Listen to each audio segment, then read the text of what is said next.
Welcome to Slide Egg. Let me show you how to wrap text around a picture in PowerPoint. First, open your PowerPoint presentation. To get started, click on the Insert tab and select Object. A panel will appear with two options, Create New and Create from File. From the object types, scroll down and choose Microsoft Word document, then click OK. This creates a Word document area right on your slide. Now, let's add some text. To quickly generate some sample text, type =rand into the document and hit Enter. You'll see some random text appear, which we'll use for this demonstration.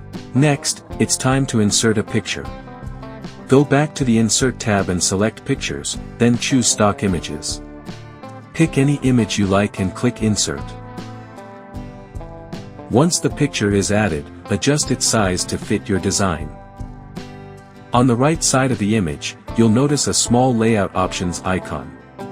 Click it, and select Tight Text Wrapping. Now, move the image around the document, and you'll see the text automatically wrap around it. It's a neat effect.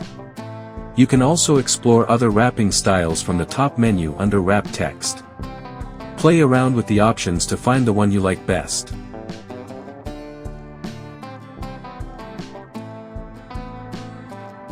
When you're happy with the layout, click outside the Word document area to return to PowerPoint.